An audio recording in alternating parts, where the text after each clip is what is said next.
Bonjour les zouzous, comment vous allez? Est-ce que vous êtes en forme? En tout cas, même si vous l'êtes pas, j'espère que cette vidéo, vous allez la trouver intéressante, que vous allez pouvoir aussi vous détendre, peut vous relaxer, peut-être apprendre des nouvelles choses. Je ne sais pas. En tout cas, j'espère surtout qu'elle vous fait du bien parce que c'est vrai que je vous le dis tout le temps vraiment à la fin de chez méga fin de mes vidéos, mais je vous dis toujours prenez soin de vous et c'est vraiment le plus important. Et d'ailleurs, à ce sujet, c'est vrai que moi, enfin vous me connaissez de par ma formation, même avant, comme je travaille dans la recherche, je le redis 2 secondes, je sais bien que la majorité d'entre vous, vous le savez, mais c'est pour les nouveaux arrivants. D'ailleurs, bienvenue à vous. Avant, en fait, j'ai un doctorat en biologie. Ma spécialité, c'est biologie des cellules souches avec le système immunitaire, parce qu'en fait, à la base, j'ai une formation en immunologie. Et ensuite, j'ai eu tout un parcours en recherche et j'étais chercheur contractuel, ce qui veut dire que j'ai aussi des publications, j'ai signé en mon nom, etc. Bref. Et la façon dont je vois les cosmétiques et où j'étudie les actifs, parce qu'aujourd'hui, on va parler de la vitamine C, la vitamine C de supermarché, moi j'ai toujours en fait les articles scientifiques, c'est-à-dire que je me détache complètement du coup de considération de machin truc bidule a dit que, ou nananana a dit que, ou un médecin a dit que. Non, moi je vais directement à la source de l'information, je regarde s'il y a bien des articles scientifiques qui ont été publiés sur tel ingrédient ou pas. Et il y en a beaucoup qu'on retrouve d'ailleurs dans la Clean Beauty et compagnie où on vous dit que l'huile de truc muche bidule ou l'extrait de machin chose est censé faire ci, ceci, ci, cela, mais je suis là. Où sont les données? S'il vous plaît. Alors, je ne dis pas que les recherches, parfois, je pense par exemple au groupe Estée Lauder, je ne dis pas que ils ne font pas de la recherche, mais faire de la recherche sur une boîte de pétri avec des petites cellules, faire de la recherche vraiment in vivo sur la peau, ce n'est pas tout à fait pareil. Enfin bref, il y a plein de choses aussi dans les modèles utilisés. Bon, je ne vais pas rentrer dans le détail, mais c'est juste un petit peu pour vous expliquer d'où me vient aussi quand je vous explique, parce que là aujourd'hui on va reparler un peu de la vitamine C, mais quand je vous explique comment ça fonctionne, qu'est-ce que ça fait sur la peau, etc., c'est de là d'où ça vient. C'est-à-dire que je suis pas allé chercher ça sur un blog ou sur un machin, ou regarder la vidéo de truc muche, ça vient pas de là, quoi. Bref, bon, vous avez un petit peu compris ce que je veux vous dire. Tout ça pour vous dire qu'en ce moment, je pense que vous l'avez remarqué, alors c'est une tendance lancée par le groupe L'Oréal, mais alors ils sont à fond les manettes sur la vitamine C, c'est dément. Je pense qu'ils ont d'abord commencé, et ils ont dû faire un peu l'attaque avec La Roche-Posay, en tout cas c'est comme ça que je l'ai vu avec leur sérum à la vitamine C, que je ne vous recommande pas au passage, et puis en supermarché, c'est pour ça que je vous fais cette vidéo, et aussi parce que vous me l'avez demandé, il y a Garnier qui ont sorti des tonnes de produits, vous avez vitamine C à fond les manettes. Alors souvent vous verrez, mais nous allons en parler, ils vous mettent un petit astérix. Pour celles et ceux qui me suivent depuis longtemps, vous êtes en mode « Oui, je vois tout à fait ce que tu veux dire, mon petit Cyril ».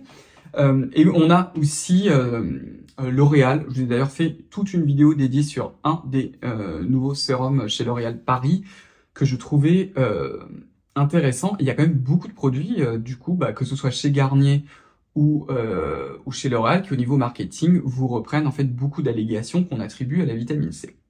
Donc du coup, c'est pour ça que je vous fais cette petite vidéo un petit peu spéciale supermarché pour qu'un petit peu on essaye de comprendre un petit peu ce qui se passe, quoi. En gros, c'est ça. Alors la vitamine C. La vitamine C, comme beaucoup d'ingrédients qui fonctionnent d'ailleurs sur la peau, comme de par hasard, ce sont vraiment des ingrédients naturels. Hein, vous savez, dans les cosmétiques, vous avez tout ce marketing du naturel, du bio, du green, du machin, c'est n'importe quoi. Nous sommes des animaux, nous sommes des humains, des homo sapiens sapiens. Et il y a effectivement des choses qui nous sont naturelles, c'est-à-dire que nos propres cellules, que notre propre peau utilise tous les jours. C'est le cas de la vitamine C. Il y a d'autres ingrédients comme par exemple le bakuchiol ou plein d'autres extraits, ou par exemple de l'huile de noix. Je suis désolé, nous ne fabriquons pas de l'huile de noix, nous ne sommes pas des plantes. Alors ça ne veut pas dire que certains ingrédients sourcés des plantes ne fonctionnent pas. Dans le cadre du bakuchiol, on a quand même des données pour montrer que ça a une action un peu similaire au rétinol. Ce sont des papiers qui sont mal faits, etc. Mais ça reste quand même un ingrédient intéressant à combiner à d'autres. Mais ce ne sont pas des ingrédients naturels. Ça, il faut vraiment se le mettre en tête. Et toutes ces marques qui vous disent « On vient des plantes, etc. C'est mieux, c'est mieux ». Non, je suis désolé. Notre biologie, et vous n'avez pas besoin de moi, vous savez que nous ne sommes pas des plantes vertes. Hein. Je pense que vous le savez. Et vous savez aussi qu'il y a plein de poisons de Mère Nature. Mère Nature n'est pas notre amie. Donc pareil, tout ce laïus autour du retour à la naturalité, etc., ça ne veut rien dire, vraiment. Bon, ça c'est un truc important. Mais la vitamine C, nos cellules s'en servent en permanence et ça a un rôle très très important, en particulier dans la peau. Ça a 2 rôles principaux dans la peau. ça a un rôle au niveau de la synthèse, c'est un cofacteur de la synthèse du collagène, notre cher collagène qui prend un coup avec les années, malheureusement, comme vous le savez, hein, plus le temps passe et plus le collagène vous dit bye bye. Ça, c'est au niveau du derme. Donc, c'est-à-dire que si on prend une tranchinette de votre peau, vous allez avoir l'épiderme qui contient la barrière cutanée, qu'est-ce que vous touchez avec vos petits doigts, et juste dessous, vous avez cette couche qu'on appelle l'épiderme, qui contient beaucoup de choses, de l'acide hyaluronique par exemple, et qui contient aussi ce fameux collagène, qui est vraiment en fait ce qu'on appelle une protéine de soutien et structurelle. C'est vraiment très très important le collagène dans l'ensemble de notre organisme, pas seulement au niveau de la peau. Et plus on vieillit, moins la peau va en fabriquer, et surtout moins ce collagène va se structurer dans l'espace en super structure costaud pour que la peau aille bien, quoi. Et la vitamine C est nécessaire à sa synthèse.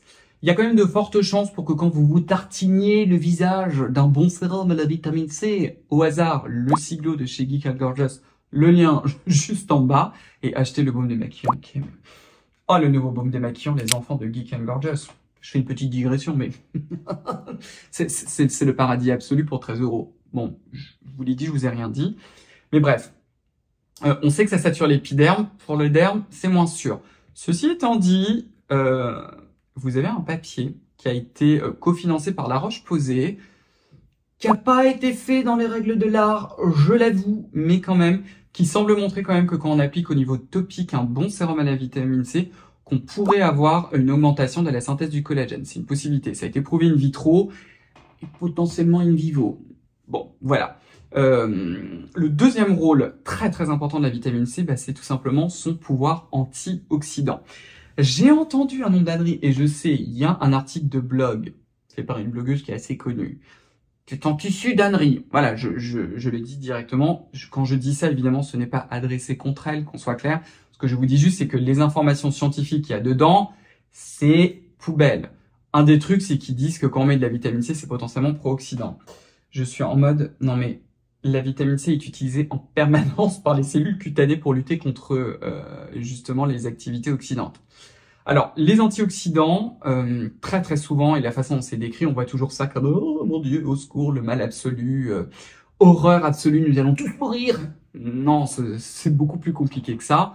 Les réactions d'oxydation, en particulier, enfin même de façon générale dans la vie, parce que là on peut même inclure les plantes, les bactéries, nous, les champignons, les poissons, les chats, les chiens, etc., c'est vital. Sans ça, nous ne serions pas vivants, littéralement. Donc c'est quelque chose qui est extrêmement important.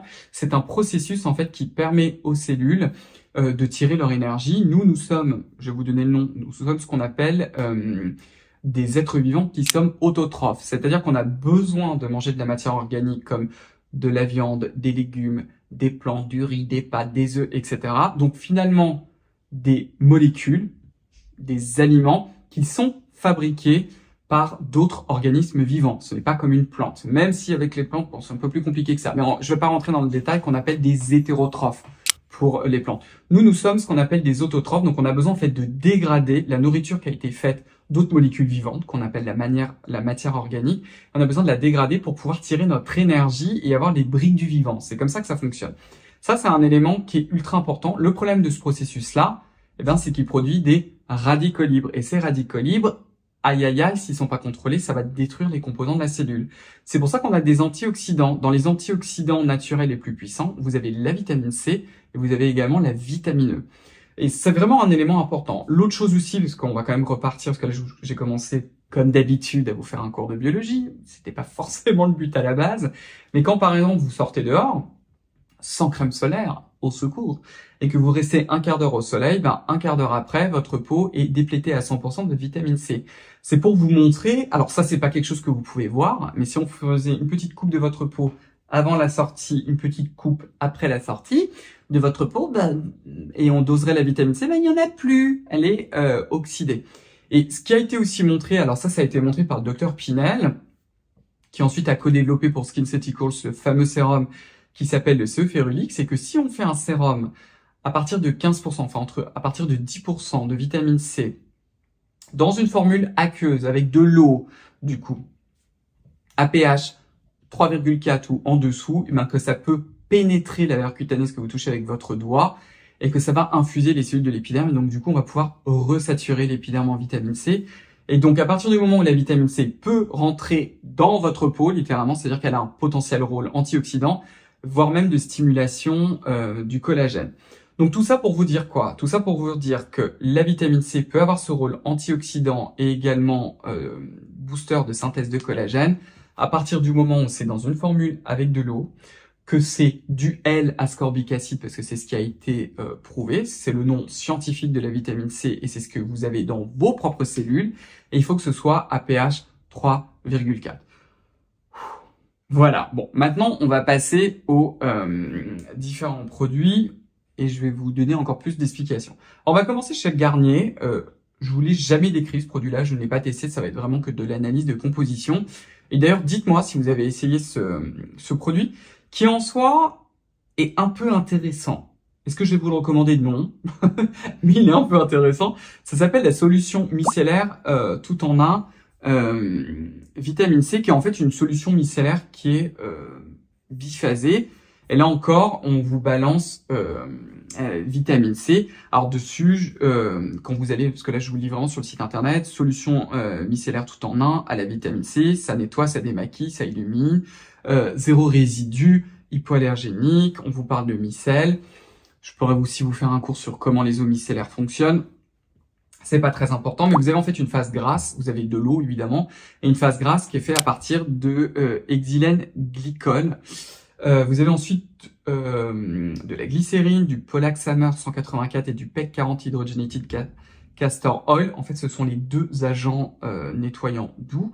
Et vous avez ensuite de l'ascorbylglucoside. Pour rappel, la vitamine C, c'est L-ascorbic acide. Dans la liste des ingrédients, vous devez le trouver ascorbic acide. Souvent, ils ne vous précisent pas, le L n'est pas écrit.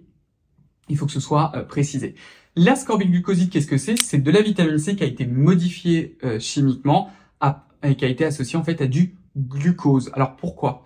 Le gros problème, et c'est toujours les chimistes quand ils formulent la vitamine C, ils sont en mode non, nous ne voulons pas, parce que la vitamine C va réagir avec l'oxygène et donc du coup elle va être oxydée et elle va avoir cette couleur jaune foncé, alors que l'ascorbylglucoside en fait elle a été stabilisée avec du glucose.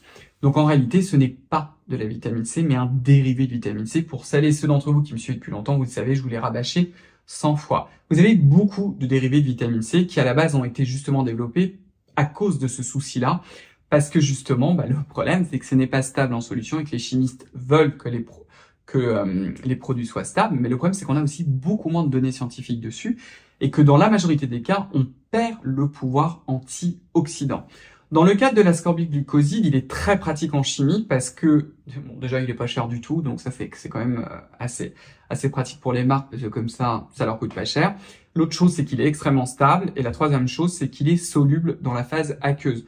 Donc, il va pas rajouter du côté gras parce que un des dérivés les plus intéressants, ça s'appelle l'ascorbyl tétraisopalmitate que j'aime beaucoup. Et là, on a quelques données in vivo, il y en a très très peu, mais qui montrent que ça peut être en plus reconverti en vitamine C.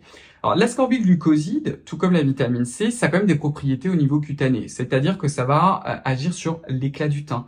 Vous allez avoir le teint qui va être beaucoup plus lumineux, beaucoup plus uniforme, et ça a aussi une activité anti-tache. L'ascorbylglucoside, c'est pas le plus intéressant. Là encore, il nous donne pas la concentration, parce qu'évidemment, quand c'est faiblement concentré, ce serait pas là que ce serait la même chose. Je pense que c'est très très peu concentré dans cette formule-là. Donc voilà. En plus, vous avez du parfum. Moi, je suis pas un grand fan du parfum. Et en plus, le souci avec les eaux micellaires, c'est que très souvent, on rentre dans cette idée que ça se rince pas. Donc en général, on étale plus les saletés qu'autre chose, sauf si vous utilisez une tonne de coton. Voilà. Moi, j'ai jamais été un fan des eaux micellaires. Je vous les recommande pas. Peut-être vraiment dans les cas absolus, vous pourrez vous en servir. C'est peut-être que à la fin de journée, vous voulez faire une bonne séance de sport, vous portez énormément de maquillage. Peut-être que vous pouvez vous en servir juste pour le retirer avant de faire un double nettoyage. Si vous voulez, donc voilà. Donc ce premier produit ne contient pas de vitamine C, mais un dérivé qui s'appelle l'ascorbylglucoside. Alors ils n'ont pas que ça. Hein. Ils ont deux autres produits que je vous ai d'ailleurs décrits dans une vidéo. Je vais d'ailleurs vous les remettre. Vous avez d'abord le sérum éclat anti-tache à la vitamine C, où ils vous disent 3,5% de niacinamide, vitamine C et acide salicylique. Il me semble que sur le paquet, enfin c'est pas il me semble, c'est sûr sur vitamine C vous avez un petit, vous avez une petite étoile. dessus. En fait, ça veut rien dire quand on vous balance ce genre de concentration. Moi, j'aime pas trop ce genre de truc en marketing, parce que je suis là, mais ça veut dire quoi? Ça veut dire en fait que vous avez 3% de niacinamide, et ensuite vous avez 0,2% de vitamine C, le reste en acide salicylique. Qu'est-ce que ça veut dire? En fait, vous ne savez pas finalement ce que vous achetez. Ils vous mettent quand même un avant-après sur les taches brunes, qui est pas horrible, mais voilà, bon. Tout de suite au niveau des ingrédients, je vais pas entièrement vous le redécrire, mais en tout cas, le côté que vous allez voir anti-tache, à mon avis, et vu la place, ça vient avant tout de la niacinamide que vous retrouvez très très en haut. Il est connu qu'à 4 ou 5% de niacinamide, c'est ça en fait qui va avoir un effet contre les taches. Là, c'est probablement moins. Vous avez un ingrédient typique de L'Oréal qui s'appelle hydroxyéthylpiperazine éthane sulfonique acide. Je sais, c'est un nom compliqué, qui s'appelle l'épaisse, qui, selon L'Oréal, aurait une activité exfoliante, que vous retrouvez aussi chez Vichy dans le sérum B3, qui, lui, par contre, est une petite pépite. Je vous laisse aussi le lien. Et qui est associé à un dérivé de vitamine C qui coûte cher et qui, à mon avis, est en très très faible concentration, qui s'appelle le 3-O-éthyl ascorbic acide. Là encore, ce n'est pas de la vitamine C parce que vous avez le 3-O-éthyl. Les premiers à l'avoir formulé, c'est Niode avec le Elan. Là encore, je vous laisse le lien. Pareil, achetez-le. Normalement, il est assez stable celui-ci, mais je préférerais quand même que vous l'achetiez sur le site internet de Niode.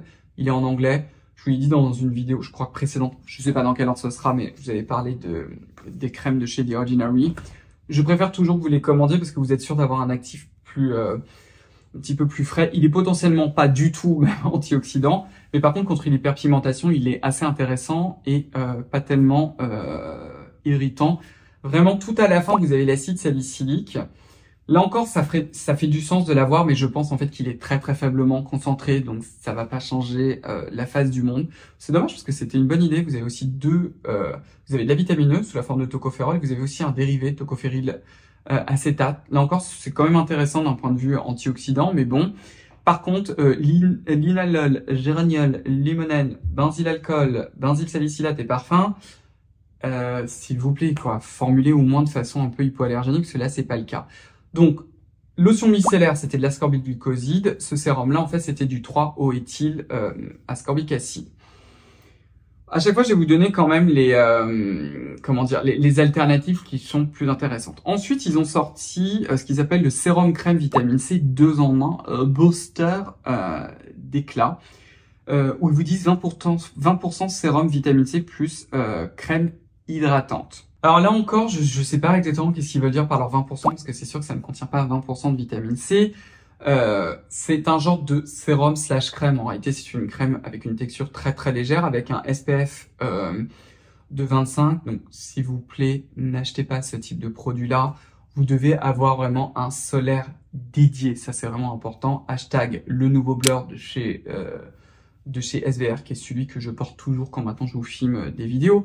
Mais bref, ce n'est pas le lieu, mais en fait, les premiers ingrédients que vous voyez, c'est ça. Vous avez d'abord éthylexyl salicylate, qu'on appelle, un des noms commerciaux, c'est Octinoxate, qui est un filtre solaire UVB, qui est liquide dans lequel on peut solubiliser d'autres filtres solaires, tels que le Tinosorb S que vous avez. Je ne veux pas vous faire toute la compo, mais vous avez aussi de l'avobenzone dedans. Vous avez aussi de l'inzulisol, qui est un filtre UVB qui est soluble dans la phase aqueuse. Bref, on s'en fiche.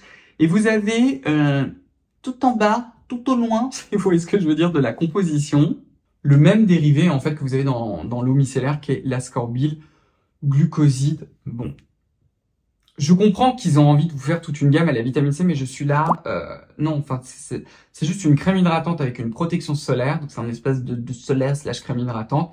Vous serez toujours mieux protégé avec un solaire de SPF 50+, qui contient un dérivé de vitamine C, mais s'il vous plaît quoi. Pour moi, il n'a pas vraiment sa place ici. Mais c'est pas grave, c'est pas non plus l'horreur sur Terre comme composition. Mais là encore, linalol, géraniol, limonène, citronellol, parfum. J'imagine que ça va avoir un petit peu ce parfum d'agrumes parce que ce sont des dérivés d'huile essentielle que vous retrouvez dans les agrumes. Bon, voilà. J'éviterai quand même de s'en servir. Vous avez un autre produit, toujours de chez Garnier, dont je n'ai jamais parlé, qui est le masque en tissu. Donc c'est le masque en tissu vitamine C booster d'éclat. Clairement, les masques en tissu aussi, ça fait un bout de temps d'ailleurs qu'ils ont pas mal le vent en poupe. Donc là encore, on vous dit qu'il y a de la vitamine C, de l'acide hyaluronique, l'ingrédient maintenant que je trouve le plus ennuyant du monde parce qu'on a l'impression que tout le monde se doit de formuler avec. Là encore, vous lisez la liste des ingrédients, mais c'est toujours le même. C'est encore de l'ascorbylglucoside. Ceci étant dit, la formule de ce masque est pas mal du tout. Je crois que les masques de chez Garnier sont made in China. Si j'en suis pas sûr parce que vous en avez beaucoup en fait qui viennent de Corée du Sud, mais c'est de l'eau, de la glycérine, du butylène glycol, très très classique. Vous avez ensuite ammonium polyacrylodiméthyltaurate qui est un agent en fait de texture. C'est là où vous retrouvez de l'ascorbylglucoside, le dérivé de vitamine C. Et ensuite vous avez du biosaccharide gum qui est un ingrédient que j'aime beaucoup. Si j'y pense, je vais vous mettre le lien vers un post qu'on a fait pour Scylla, pour notre autre marque de cosmétiques. Et en fait, c'est un exopolysaccharide, c'est un sucre complexe qui est très intéressant, qui a aussi des propriétés protectrices de la peau. Donc ça, c'est pas mal. Vous avez un extrait de citron, ça, c'est pas top. Malheureusement, encore du linalol, j'imagine, pour le côté un peu frais. Vous avez aussi, j'ai oublié de vous le dire, dans un autre sérum, je sais plus lequel est, vous avez du phényléthylrésorcinol, qui est aussi un agent anti-tache. Je trouve ça dommage parce que ils vous le vendent aussi. Alors celui-ci, qu'est-ce qu'ils vous disent? Ils vous disent éclat. En réalité, c'est un peu anti-tache.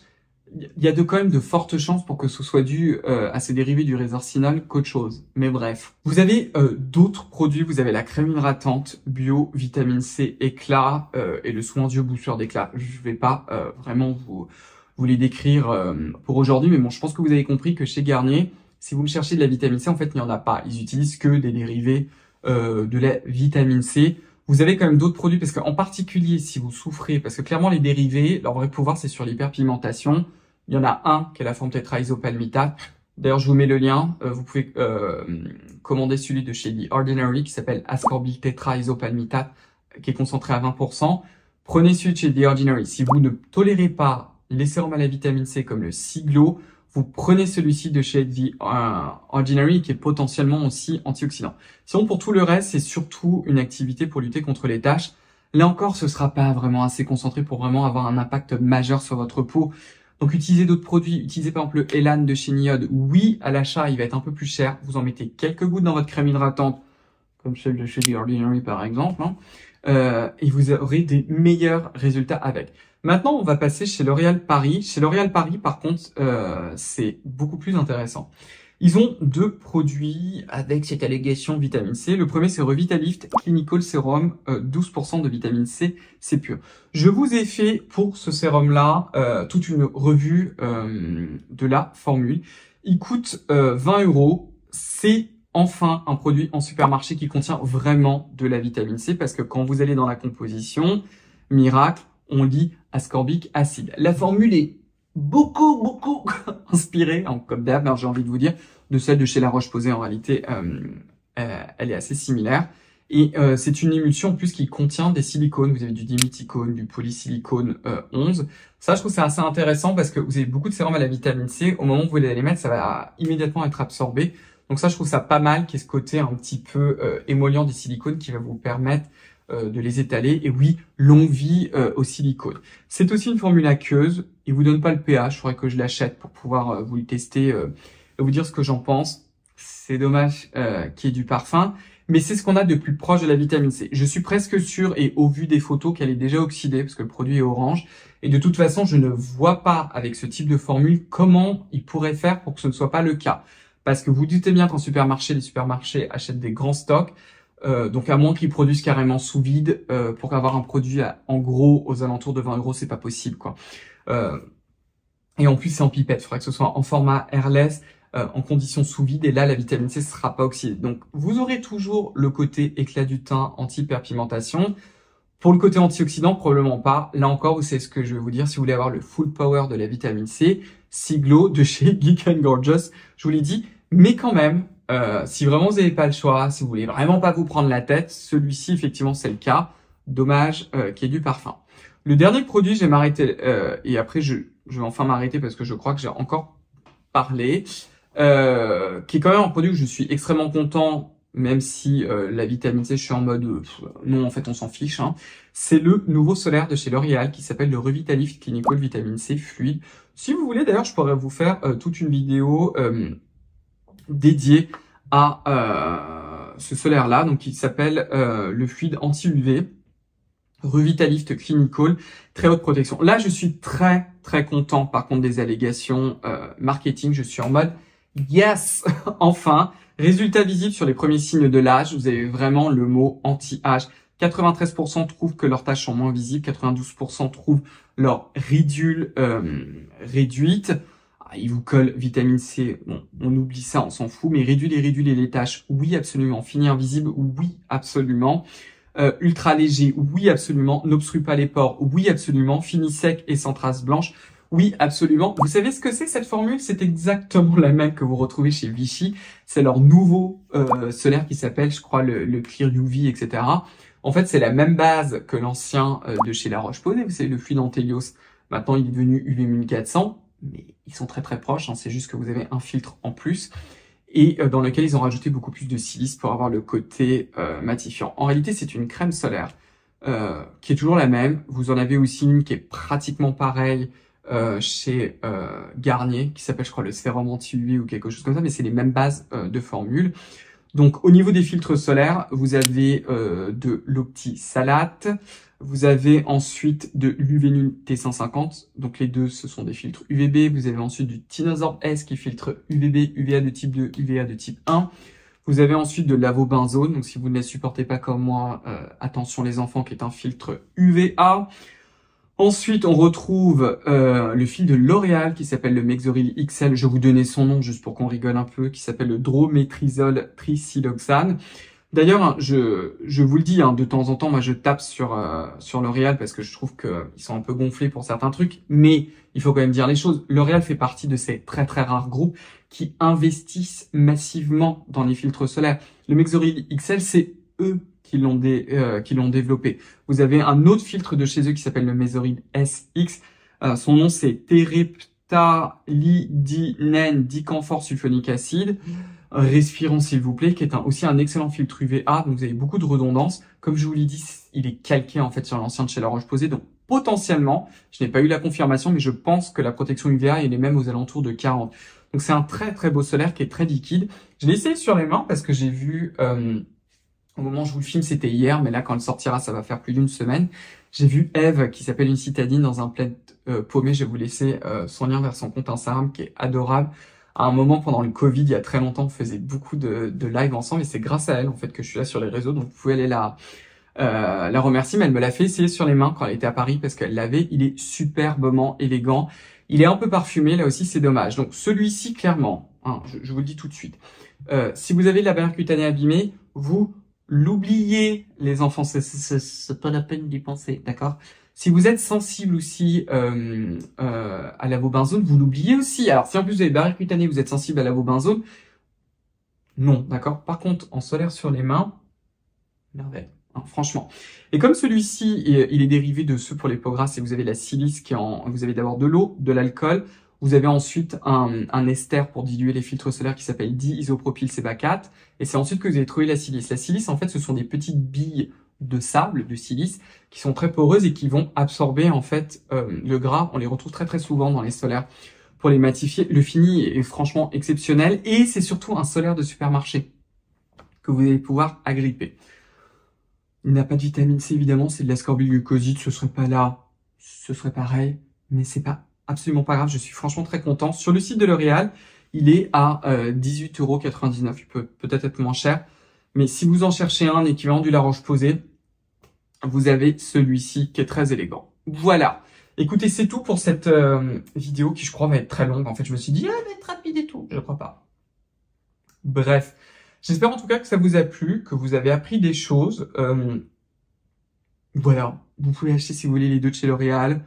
C'est pas parfait. Je vous ai donné des alternatives. Évidemment, l'alternative à ce solaire-là, c'est celui de chez La Roche-Posay qui est le fluide UV 1400 qui est encore mieux parce qu'il a ce nouveau filtre de L'Oréal qui va en plus filtrer les UVA1 très longs, ceux qui sont très proches du domaine visible. Voilà, de toute façon je vous laisse le lien et en plus le La Roche-Posay il existe aussi sans parfum. Donc écoutez, je vous donne vos devoirs maintenant.